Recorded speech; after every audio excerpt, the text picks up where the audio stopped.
Result आया तब मैं सो रहा था, तो मेरा एक फ्रेंड था, तो वो लाइब्रेरी था, उसने मेरा रिजल्ट देखा और वो लाइब्रेरी से भागते हुए आया और वो चिल्लाने लगा, यार भाई क्या हो गया, सोने दे। वो उठा और बोला तेरा सिलेक्शन हो गया। जी संभव तो हर परिवेश में है, अगर आप ठान लें कि नहीं आपको करना है तो आप हर परिवेश में कर सकते हैं। जी मैं सोशल मीडिया पर कहीं एक्टिव नहीं।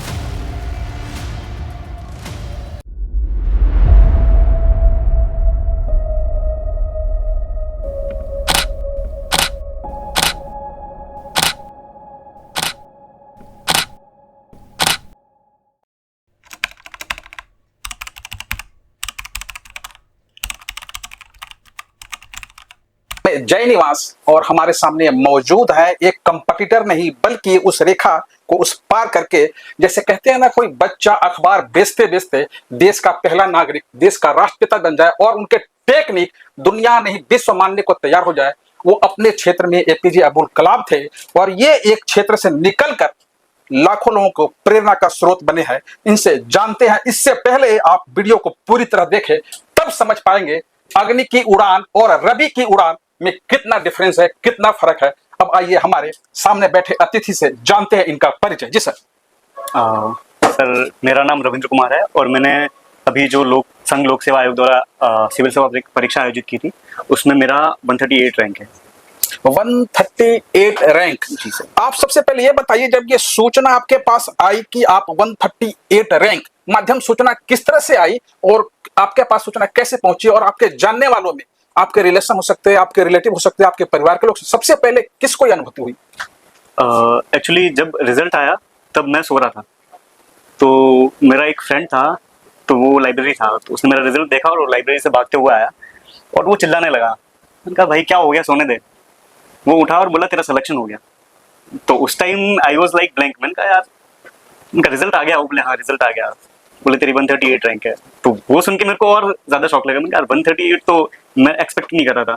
मैं आई वाज लाइक बस रिजल्ट में पीडीएफ में कहीं नाम आ जाए मेरा।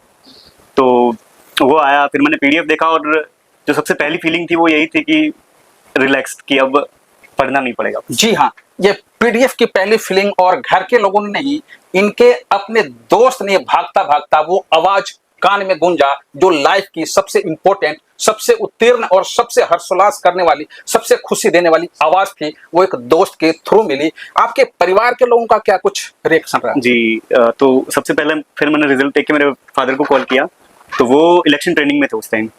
तो जब मैंने उनको कॉल किया, मैंने बताया कि मेरा सिलेक्शन हो गया है, तो वो बहुत खुश हुए। लाइक उनके साथ जो भी उनके फेलो मेट्स थे तो उनको बताया, डीएम मैडम भी वही थी हमारी, तो उनको बताया, तो सब लोग वहाँ खुश हुए। और फिर मैं 3 दिन बाद घर गया, रिजल्ट आने के 3 दिन बाद, तो वहाँ भी मेरा उन्होंने बहुत ही ग्रैंड वेलकम किया। आपके नाम के साथ सूर्य, रवि, प्रकाश, पता नहीं कितने उपनाम जुड़े हुए हैं, वाकई अपने नाम को रोशन किया है। आप हमें ये बताइए, जिस परिवेश से निकल के आए हैं उस परिवेश में क्या यह संभव था या फिर जनरल है ये? जी संभव तो हर परिवेश में है। अगर आप ठान लें कि नहीं आपको करना है तो आप हर परिवेश से कर सकते हैं। इसका लाइक कोई ऐसी चीज नहीं है कि ये इम्पॉसिबल है या बहुत मुश्किल है। प्रॉब्लम्स तो हर किसी को आनी है। जो अच्छे परिवेश से आएगा प्रॉब्लम उसको भी आएगी, और जो बहुत ही खराब परिवेश से आ रहा है प्रॉब्लम उसको भी आएगी। तो आपको उन प्रॉब्लम्स को फेस कैसे करना है, उनको कोप कैसे करना है, और उसके बाद उनसे निकल के और स्ट्रगल को एक जर्नी, इसको एंजॉय कैसे करना है, तो वो आपको सीखना पड़ेगा। आप गुजरात के परिवेश से हैं? जी मैं राजस्थान से हूँ। सॉरी, राजस्थान के कौन से डिस्ट्रिक्ट? सिरोही डिस्ट्रिक्ट। राजस्थान के हर डिस्ट्रिक्ट वैसे पिछड़ा है, लेकिन जिस डिस्ट्रिक्ट से निकल के आए हैं आपने नाम सुना। अभी आप दिल्ली में मौजूद हैं और जिस इंस्टीट्यूट में मौजूद हैं, उनका योगदान किस तरह से आपके लाइफ में, आपके पढ़ाई पर, आपके इंस्टीट्यूट और कोचिंग में पड़ा? जी पहले तो मैं ये बता दूं कि जैसे जिस एरिया से मैं आता हूँ तो वहाँ रिसोर्सेज अवेलेबल नहीं है हमारे पास। तो मैंने जो भी किया है सारे यूट्यूब वगैरह से देख के किया है। तो यूट्यूब पे मुझे बहुत सारे प्लेटफॉर्म मिले। मैंने वेदांता आईएएस का भी यूट्यूब चैनल देखा, तो बहुत सारी हेल्प मिली मुझे वहाँ से। वो मेरे लिए एक बहुत बड़ा पॉइंट भी है, प्लस पॉइंट भी है। आपको गाइडेंस मिल जाएगी, बाकी सारी चीज आपको सेल्फ करनी है, भले वो गाइडेंस कोचिंग से मिले। एक पार्ट कही, यानी सोशल मीडिया की बात कही। सोशल मीडिया जिंदगी को बनाने और बिगाड़ने दोनों में अहम योगदान रखता है। आपके लिए कैसा लगा? जी मैं सोशल मीडिया पे कहीं एक्टिव नहीं था, तो मेरे लिए ये कहना मुश्किल है कि लाइक सोशल मीडिया डिस्ट्रक्शन है, हेल्पफुल है। मैं इतना बता सकता हूँ, जैसे मैंने कई बार जो मेरे फ्रेंड्स के इंस्टाग्राम वगैरह थे, तो वहाँ पे कुछ पेजेस थे like the better India and other pages, तो उनको मैंने यूज़ किया। उनको जो एग्जाम्पल्स थे उनको मैंने यूज़ किया मेरे सीधे केस स्टडी और एथिक्स के पेपर लिखने में। तो हेल्पफुल तो है अगर आप उनको सही से यूज करें तो। और अगर आपको ऐसा लग रहा है कि नहीं वो डिस्ट्रैक्शन है तो आप कंप्लीटली उनसे ऑफ हो जाइए। आज जितने मटेरियल आपको प्रिंट में मिलता है उससे ज्यादा कहीं सटीक रिलेवेंट मटेरियल सोशल मीडिया के अलग अलग ब्रांच अलग अलग पार्ट पे है, वो आपको कितना लाभप्रद था? देखो सटीक मटेरियल तो आपको कहीं से नहीं मिलेगा, आपको मटेरियल तो ढूंढना पड़ेगा, फिर आप इंटरनेट से ढूंढिए, आप कहीं से भी ढूंढिए।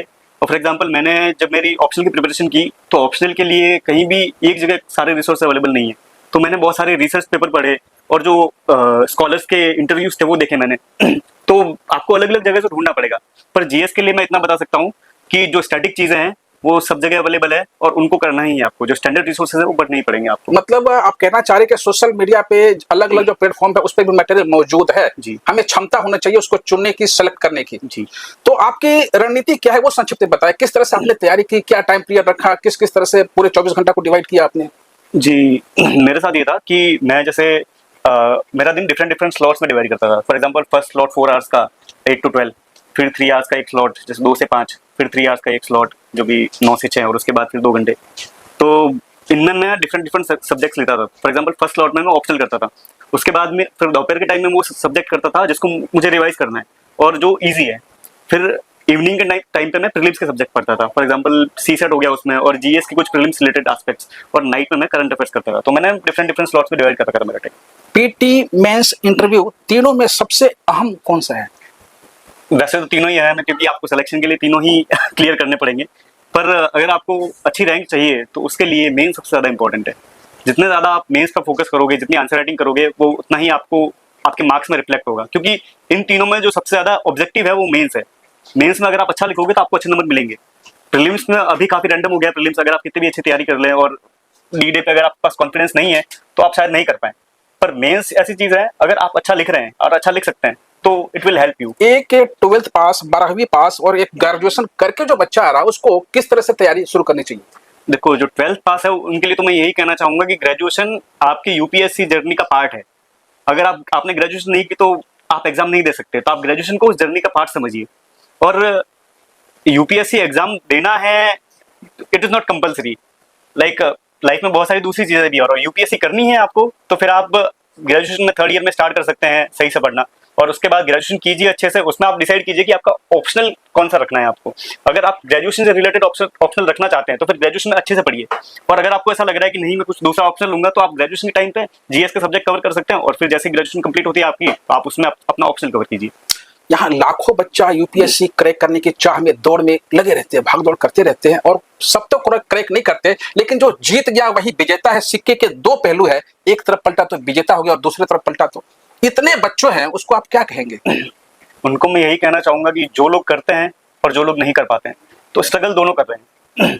और ऐसा नहीं है कि जिनका यूपीएससी में सिलेक्शन नहीं हुआ वो कुछ ऐसी चीजें कर रहे हैं जिनमें वो सक्सेसफुल नहीं है। बहुत सारे लोग हैं जो यूपीएससी क्लियर नहीं कर पाते पर वो बहुत अच्छा कर रहे हैं, तो वो भी सक्सेसफुल है। सक्सेसफुल दोनों हैं, जो क्रैक कर लेते हैं और जो क्रैक नहीं कर पाते। आपके नॉलेज में, आपके नजर में यूपीएससी आईएएस क्रैक करने में, उसकी तैयारी करने में कोचिंग इंस्टीट्यूट का योगदान कितना होता है? कोचिंग है गाइडेंस के लिए, जो मेहनत है वो आपको करनी पड़ेगी। कोचिंग अगर आप ले सकते हैं आप कोचिंग लीजिए। कोचिंग में आपके जो फैकल्टीज मिलेंगे आप उनसे आप उनसे गाइडेंस लीजिए कि सर ये सब्जेक्ट है, पर्टिकुलर सब्जेक्ट है, इसको मैं कैसे कवर करूं, कैसे क्वेश्चन पूछे जाते हैं और जो मैं आंसर दूंगा वो कैसे लिख सकते हैं। तो गाइडेंस अच्छी मिल जाती है आपको कोचिंग से, पर जो करना है आपको प्रिपरेशन सेल्फ ही करनी पड़ेगी। सेल्फ ही करनी पड़ेगी, कड़ी मेहनत करनी पड़ेगी। अब हमारे दर्शकों को जो देख रहे हैं उसमें कई तरह के, कई वर्ग के और कई हिस्सों के दर्शक हैं, उनसे क्या कुछ कहना चाहेंगे आप? मैं उन सभी से यही कहना चाहूंगा कि आप लाइफ में कोई भी चीज कर रहे हैं आप उसको डेडिकेशन और डिसिप्लिन से कीजिए। देखो मोटिवेशन डेडिकेशन और डिसिप्लिन से ही आएगा। तो आप मोटिवेशन के पीछे मत भागिए, अगर आप डिसिप्लिन है तो सेल्फ मोटिवेशन अपने आप रहेगा। जी हाँ, अगर आप डिसिप्लिन है तो सेल्फ मोटिवेशन अपने आप आएगा। और अभी मैं मौजूद हूँ वेदांता कोचिंग आईएएस एकेडमी, जो यहाँ पीतमपुरा ईस्ट रोहिणी में है, और यहाँ से कई बच्चे निकले हैं। जैसा कि सर ने कहा, ऑनलाइन गाइड लेकर काफी कुछ यहाँ से मिला। आप भी एक बार आजमाइए, आजमाने में कुछ नहीं जाता है। अगर वीडियो अच्छा लगे तो शेयर भी कीजिए। तब तक के लिए जय नमस्कार। नमस्कार।